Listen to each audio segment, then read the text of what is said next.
Herkese merhaba arkadaşlar. Ben Furkan. Bugün sana Minecraft Skywars oynayacağız arkadaşlar. Başlayalım. 10, 5, 4, 3, 2, 1. Başla. Hop şöyle. Malın teki aşağı düştü. Şöyle tamam. Hop şöyle bunu bir aşağı atalım. Şuradaki chest'i de alalım. Kafalık da çıktı. Hop şunu da atalım aşağı. Tamam. Şunu da at. Oy, biri bize ok attı. Gelin lan, oku kim attıysa gelsin bakalım. Kartopucu gençlik yapmanın zamanı geldi. O birbirlerine ok tutuyor lan herkes. Bekle, ben de sana bir ok tutacağım. Adam ol yavrum. Hop bak, ben buradayım. Hop. Adam salak, vuramıyor. Oy, ne vurdu. Keşke söylemeseydim. Hop şöyle kırdım. Hop bir tane daha. Hop hadi bakalım.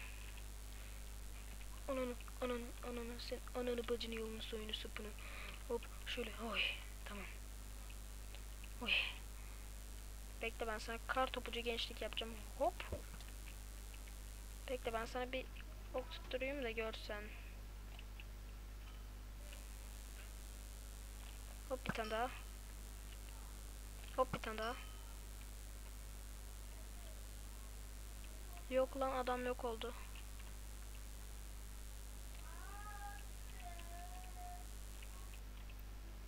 Helal olsun kim vurduysa. Bu malın kesin oku azalmıştır.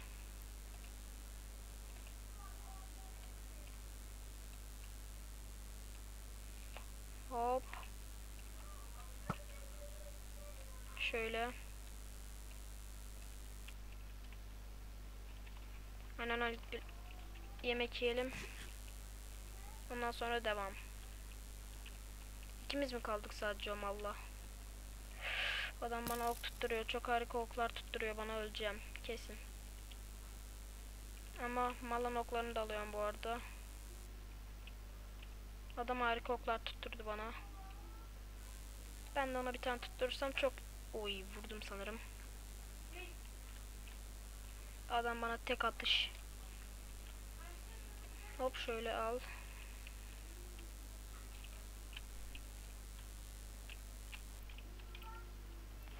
Vur hadi. Şöyle. Hop. Tamam.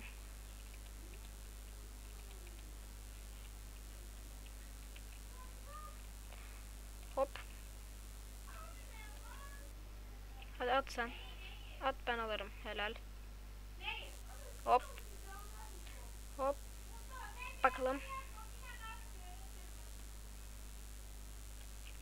Hop tamam. Şunları koy. Şöyle. Şunu da koy. En azından bir aydınlık oldu lan. Abi adam ortaya gidiyor. Abi. Onu düşürmem lazım. Yes. GG yeah. GG yeah. Tamam. Arkadaşlar kendinize iyi bakın. Abone olmayı unutmayın.